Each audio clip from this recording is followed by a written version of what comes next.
Bill Clinton పర్యటనకు ముందు రోజున జరిగిన కశ్మీర్లో జరిగిన సంఘటన, ఈవేళ అమెరికన్ వైస్ ప్రెసిడెంట్ మన జైపూర్లో ఉన్నప్పుడు జరిగిన సంఘటనల్ని మనం చూస్తే కనుక ఈ దేశాన్ని అస్థిరపరచాలనే ఒక కుట్రకోణం దీని వెనకాల దాగి ఉందనేది మనం అర్థం చేసుకోవాలి.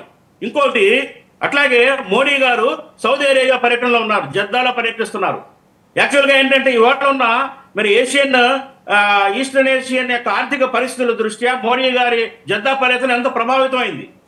ఇది కూడా ఒక కోణం. అట్లాగే ఏంటంటే ఆర్టికల్ 370 రద్దు తర్వాత మరి 2019 ఆగస్టులో రద్దయింది. దాని తర్వాత మరి ఈ పరిణామాల్లో వాళ్ళ యొక్క ఉనికిని చాటుకోవడం కోసం టెర్రరిస్ట్ చర్యగా దీన్ని విశ్లేషించుకోవాల్సిన అవసరం ఉంది.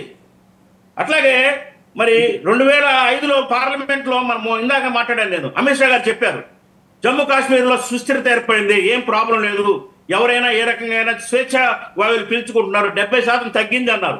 కాబట్టి ఏంటంటే మళ్ళీ వాళ్ళ ఉనికిని చాటుకోవడం కోసం, తగ్గలేదు, మేము టెర్రరిస్ట్ యాక్టివిటీ ఇంకా ఉంది అని నిరూపించుకోవడం కోసం జరిగిన చర్యగా దీన్ని మనం చూడాలి. అట్లాగే ఇందాక మరి ఆయన శాంతి ప్రసాద్ గారు చెప్పినట్టుగా ఏంటంటే అమర్నాథ్ యాత్ర జరగబోతుంది కొద్ది రోజుల్లో.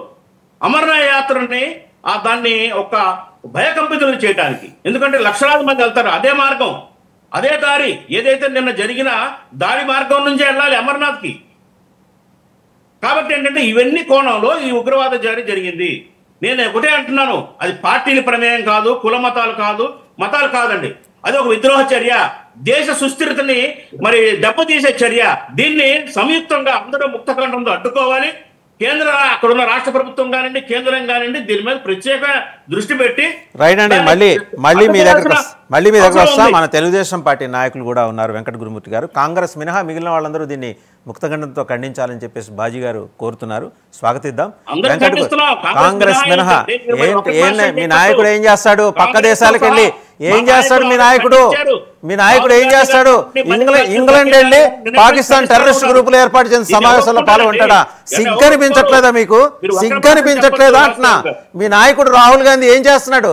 పక్క దేశాలకు వెళ్ళి టెర్రరిస్ట్ ఆర్గనైజేషన్స్ ఏర్పాటు చేసిన సమావేశంలో పాల్గొంటాడు. ముందర మీ నాయకుడి సంగతి చెప్పండి. మీ నాయకుడి సంగతి చెప్పండి. ముందర మీ నాయకుడి సంగతి చెప్పండి సార్. నేను మొదలే చెప్పా హోంమంత్రి ఫెయిల్, కేంద్ర ప్రభుత్వం ఫెయిల్యూర్ ఉంది ఇక్కడ అనే విషయం మొదలే చెప్పా నేను. మీ నాయకుడి సంగతి చెప్పండి. ఏమంటే జైషే మొహమ్మద్, లష్కరే ఒక్క నిమిషం, తిరుపతిరావు గారు ఒక్క నిమిషం. Jaish-e Mohammed, Lashkar-e Taiba and al Qaeda ఈ గ్రూపులు ఒక ఎన్జిఓగా ఏర్పడి ఇంగ్లాండ్లోను యుఎస్లోను ఏర్పాటు చేసిన సమావేశాలు, దాని ఫండింగ్ అంతా పాకిస్తాన్ నుంచి వస్తే సిగ్గనిపించలేదండి రాహుల్ గాంధీకి? వెళ్ళి దాంట్లో పార్టిసిపేట్ చేసి వాళ్ళని బెగ్గింగ్ చేస్తాడా?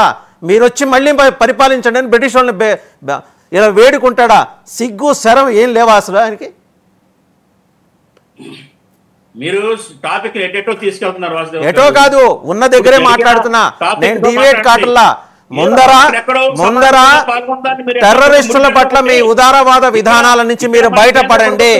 టెర్రరిస్టుల పట్ల వాళ్ళ వైఫల్యం గురించి ముందే చెప్పానండి నేను. వాళ్ళ వైఫల్యం గురించి నేను ముందే చెప్పా, మీరు వినలేదు.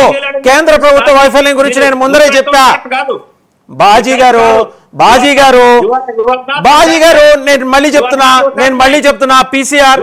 నేను ముందర ఫస్ట్ ఇంట్రడక్టరీ రిమార్క్స్ చెప్పాను కదా, ఒక మాట రికార్డ్ చేసి వారి సౌకర్యం కోసం మళ్ళీ వినిపించండి. నేను మొదలే చెప్పా కేంద్ర ప్రభుత్వ వైఫల్యం అనే మాట మొదలే చెప్పా. మీరు వినకపోతే మళ్ళీ మీ సౌకర్యం కోసం మళ్ళీ నేను మీకోసం వినిపిస్తా, మళ్ళీ మీకోసం చూపిస్తా. మళ్ళీ ఒక నిమిషం ఆగండి, వెంకట గురుమూర్తి గారు మాట్లాడతారు. వెంకట గురుమూర్తి గారు మొన్ననే ఓవైసీ అన్నారు, మీరు మీ నాయకుడు చంద్రబాబు నాయుడు గారు, పక్కన నితీష్ గారు, వీళ్ళు చేసిన కార్యక్రమం వల్ల వక్ఫులకి మద్దతు ఇవ్వటం వల్ల అది చట్టమైంది అని చెప్పి మిమ్మల్ని బ్లేమ్ చేశారు. ఇవాళ అదే ఇక్కడ దాకా తీసుకొచ్చింది. మీరు అనొచ్చు దానికి దీనికి సంబంధం ఏంది, బట్టతలకి మోకాలకి ముడేస్తారని. బట్టతలు కాదు, మోకాలు కాదు, సంబంధం ఉంది. అమెరికన్ వైస్ ప్రెసిడెంట్ పర్యటన, ప్రధానమంత్రి విదేశాల్లో ఉన్నారు.